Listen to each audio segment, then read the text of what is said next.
Honorable Member for Vieux South. Mr. Speaker, the St. Lucia Tourism Authority Act was assented to on July 26, 2017. And we are here 10 months, 11 months later, amending the very same act that we have just enacted. Now, I do not believe that that should be held against the government, for the very simple reason that in the process of enactment of legislation, it is very common that errors are committed, not picked up at the moment of enactment and have to be corrected in due course. It's a different matter, of course, if in the passage of the legislation that issues were identified to be dealt with, they were ignored, and then you come back based on those submissions and you propose then to make the mistakes, to correct the mistakes which had been pointed out earlier. But I was not present, unfortunately, when this bill was introduced to this House, so did not have a chance to offer any thoughts on the legislation. So in a sense, this affords a new opportunity to reflect on some of the provisions. At the outset, I would disavow the view that these are two simple amendments. They're not. They are not simple amendments. They have issues, they have problems, and I think that some thought has to be given to not just these amendments, but the context of the legislation.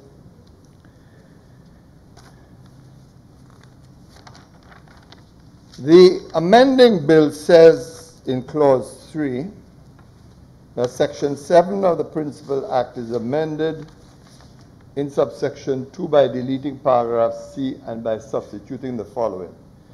3 must be persons nominated by primary, 1 hotel and tourism associations and trade associations. And of course, the very language destroys the minister's argument that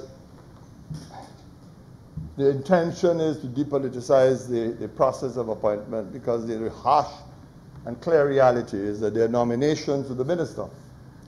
And if you're being nominated for appointment, then the minister has a discretion whether you accept or not accept the nominees. But we can put that on the side for the time being. The problem starts off with language. It says 3 must be persons nominated by primary hotel and tourism associations. And that word, of course, appears in the original bill in Section 7 because it also speaks of primary hotel and tourism associations. What is a primary hotel and tourism association? Who are these primary hotel and tourism associations? You search in vain in the definition section for a definition of the word primary, but you do not find it. And perhaps, Mr. Speaker, just to elucidate a little better by using some personal experience. You know, Mr. Speaker, sometimes Parliament does things, and Parliament ascribes a meaning to what it does. But the courts may interpret what Parliament has done in a different way to what Parliament had intended. And I can tell you, it is not a very pleasant experience to appear before a judge when you are first-hand witness to passage or enactment of laws, and you know what the intention of Parliament was, but a judge gives a different interpretation to what is enacted. So when we enact legislation, we have to be exceptionally careful and be clear in our minds that what we intend as lawmakers is what the courts understand and the courts apply. And so for that reason, I am not so sure that the word primary has any place. And I note with interest the inclusion of what is described as trade associations. What are trade associations? What are we referring to? Are we referring to organizations who use the word trade? I don't know, honorable member, whether you remember specific trade associations. What are we talking about? Why the looseness and the lack of precision?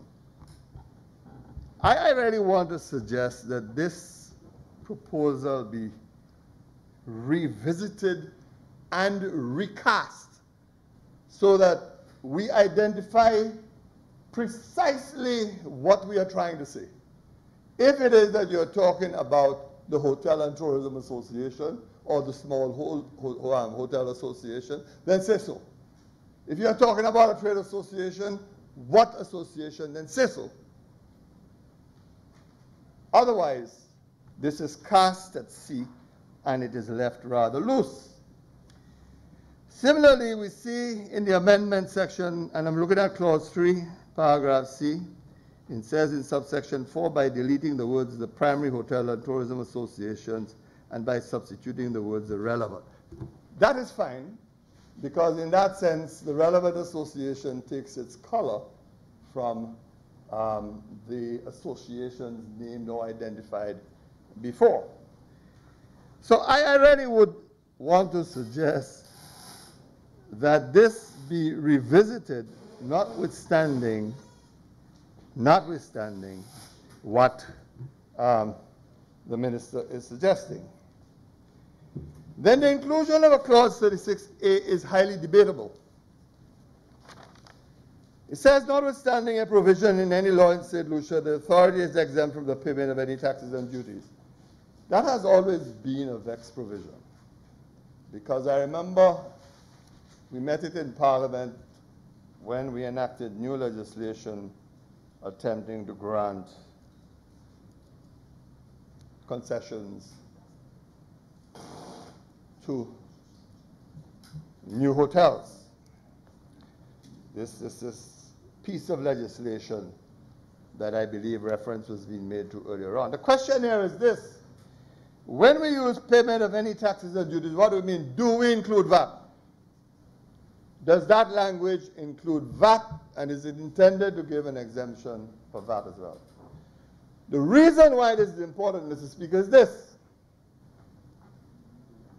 The people in the VAT office will tell you that it does not and cannot include VAT because VAT is a special act, and the VAT Act itself has to be amended to grant the concessions on VAT.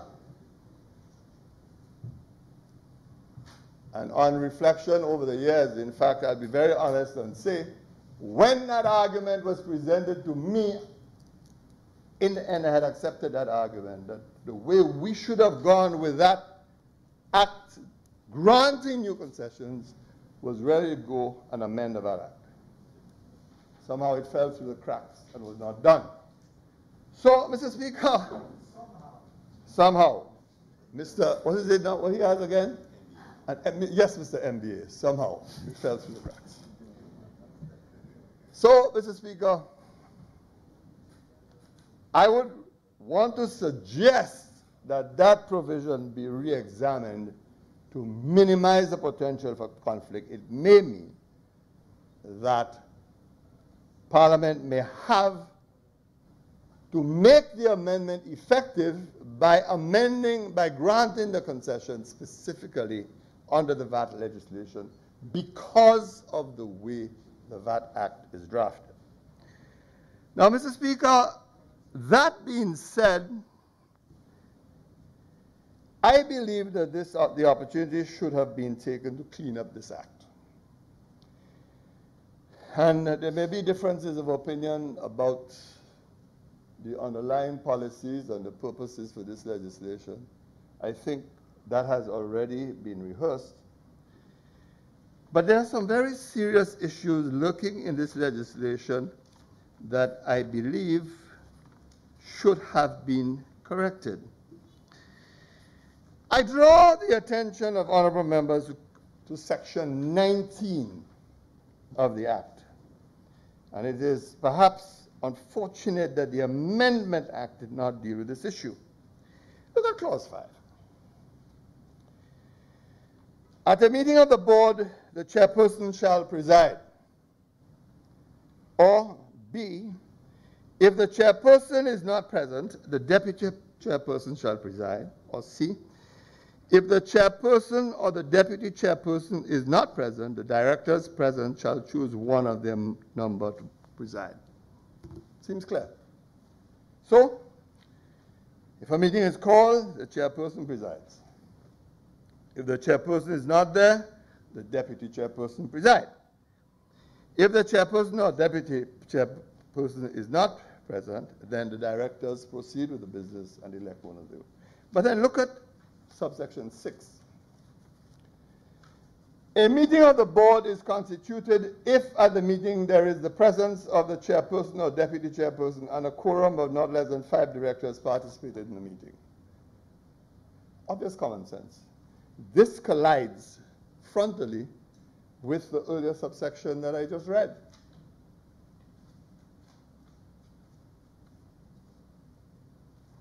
And there's no escaping, because 5 says, if you have a meeting, the chairperson shall preside. Chairperson absent, deputy chairperson.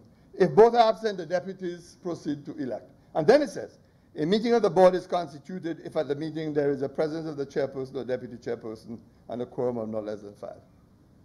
So how does clause section 5 becomes operative in the face of the declaration that subsection 6 says that a meeting is only constituted if at the meeting there is the presence of the chairperson or deputy chairperson? Now, I suspect, I don't know, maybe the people in the Attorney General's chambers probably have a way of interpreting this, and my simple mind did not get it right. But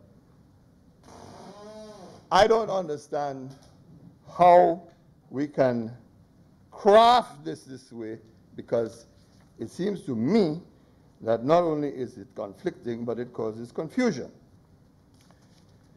Now, Mr. Chairman, Mr. Speaker, sorry.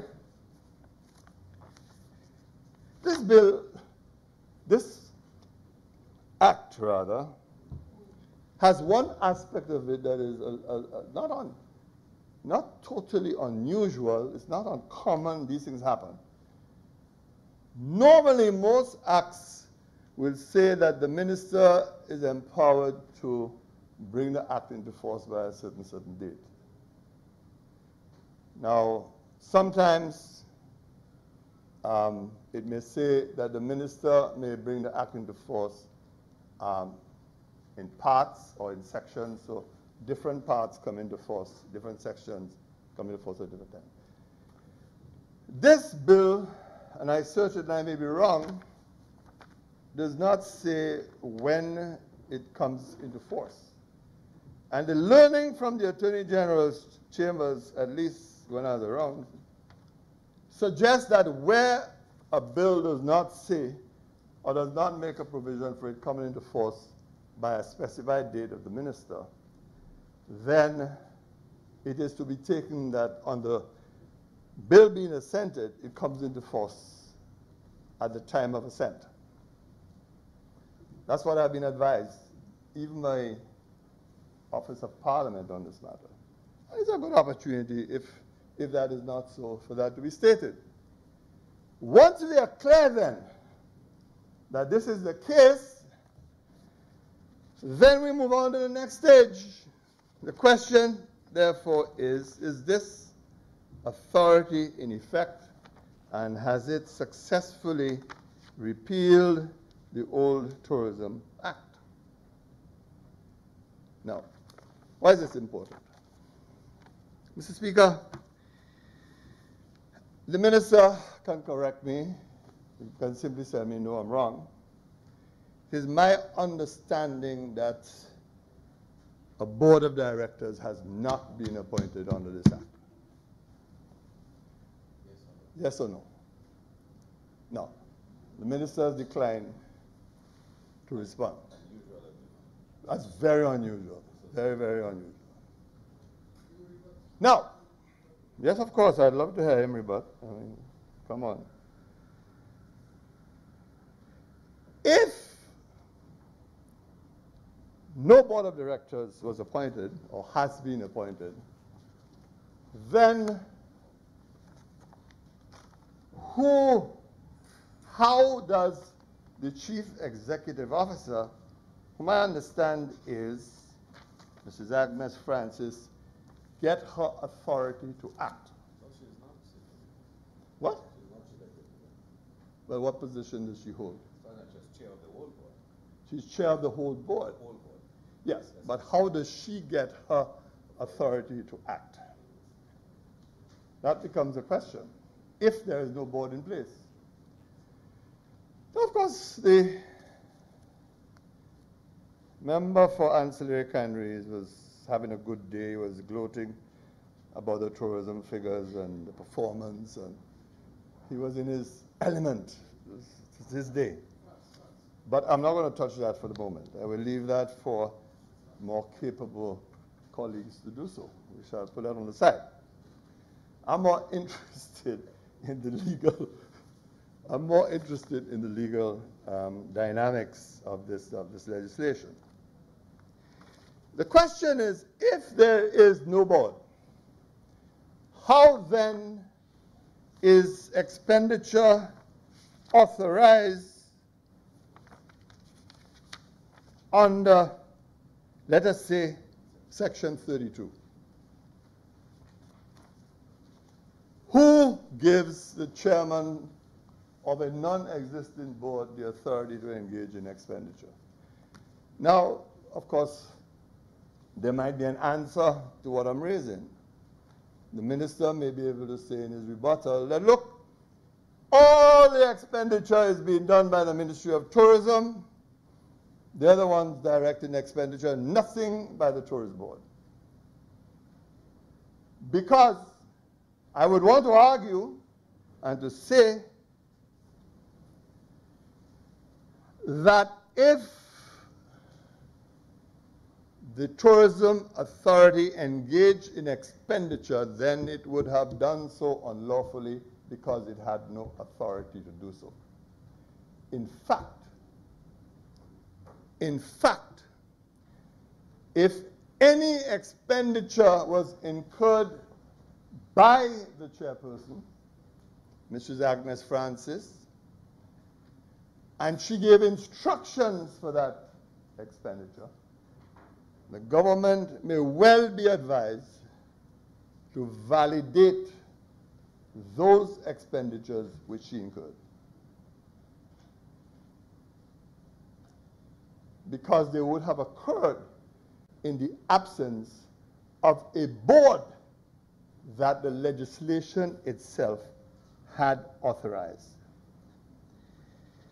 Mr. Speaker, these are some of the matters that the minister will need to clarify. And in all sincerity, well, I better don't use that word, because you can't use a kind word, you know. Even a kind word is subject to criticism. I believe that the opportunity should be taken to clean up this act.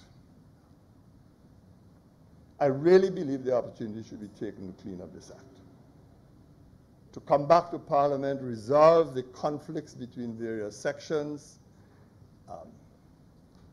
validate the expenditures, clarify and clean up the drafting of the very clause 7 that we are supposed to be amending. I think, Mr. Speaker, and I don't say this lightly, because I have been monitoring the issuance of statutory instruments and so on coming from the Ministry of Tourism. There's a little one there's one today that was laid in Parliament, Mr. Speaker, that is a little startling. And maybe not so startling because, not solely because of what it does and what it gives, but because of the legal authority that is cited for it. Now, I'm referring to number 36 of 2018 to Sanders. Now, let me at the outset say that the former government introduced legislation that allowed hotels, if their concession period was up, to request that they return to their original concessions as if, of course, they were getting concessions anew. So let us say if a hotel was given 10 years concession in 2007, and the 10 years was in addition to a previous 5 years, so the number of years allowed ended in 2017. That amendment legislation allowed the hotel to go back as if it were applying for 2007. Some hotels made use of it, some did not. But it has been a very useful instrument to assist the hotel sector. This is curious and strange because if you look at Section 2 of this order, it says, the declared benefits under subsection 1 are applicable for a period of 15 years. I'm reading 2A2.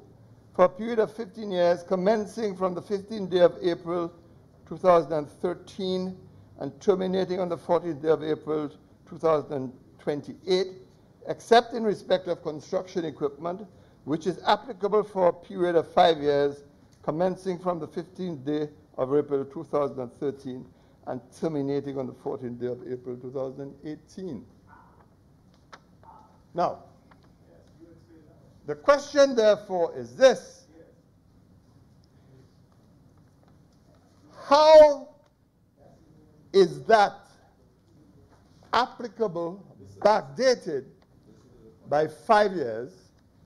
And yet, if you look at the exercise of the powers, it says, in exercise of the powers conferred under Sections 3, 5, and 13 of the Tourism Incentives Act, Chapter 1530, the minister responsible for tourism, with the approval of Cabinet, makes this order.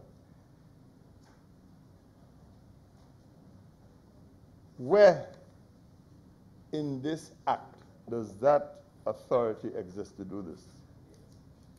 You can only do this if, of course, you turn to the amending act and decided to backdate the concessions in accordance with that amending act. Now, I'm saying this, Mr. Speaker, to simply make a point that there's a certain amount of carelessness that is occurring with some of these instruments, especially as it pertains to the hotel sector. And there is enough room under existing legislation to maneuver. Because if you want to backdate concessions of a hotel, you can do so by using that Amendment Act to take you back there. Not by using the traditional powers. Not by using the traditional powers. And of course, you can ask further questions about this, because you can ask questions about, well, if you're talking about construction equipment, how come you are coming back to 2013 for construction equipment? Presumably, the construction has taken place. So these are issues that needs to be resolved. So, Mr. Speaker, I am just making some simple points. First, I am saying that this concept of primary hotel and tourism associations, that needs to be clarified. What are we talking about? Are we talking about the St. Lucia Hotel and Tourism Association, the small business, the small hotels? Who are we talking about? And who are these trade organizations? Who are we talking about who in these trade organizations? Are we talking about TIPA, for example? Is that what we're talking about? This needs to be clarified. The second point that I'm making is this. If this act is in effect and there is no board, how then does the current chairperson of the board get the authority to exercise expenditure if she hasn't been given that authority or approval? How did that happen, given the fact that a board should have been in place to do this? The third point, Mr. Speaker, is this: the obvious collusion and conflict between some sections of the Act, particularly sections 5 and 6. Now, I don't sense that the members of this side, clearly, would want to stand in the way of amendments to this piece of legislation. It is just clearly saying that there's too much imperfection in this, and this needs to be cleaned up. This really, really needs to be cleaned up. In time, of course, when the board becomes operational, I'm certain that other defects will emerge, because there are bound to be defects in this, structural defects. But today is not the day for that, especially with some of the respective powers. But we leave that alone for the time. So, Mr. Speaker, I simply want to suggest that maybe the minister should come on wheel again. Take this, go and clean it up, and come back to Parliament with a clean copy, resolving all these deficiencies, and let's have a debate on a new amendment bill. Well, the leader of the opposition has spoken. He says that will never happen. I interpret that to mean, well, they may attack me, but what is this, like water off a duck's back? I'm accustomed to that now. How many years is that? 20 years? I'm the most seasoned politician when it comes to attacks. Doesn't matter. So, but I suspect the leader of the opposition is preparing for an interesting debate, and perhaps he'd prefer to see the debate this evening. But, Mr. Speaker, this is too imperfect for Parliament to approve. I thank you, Mr. Speaker.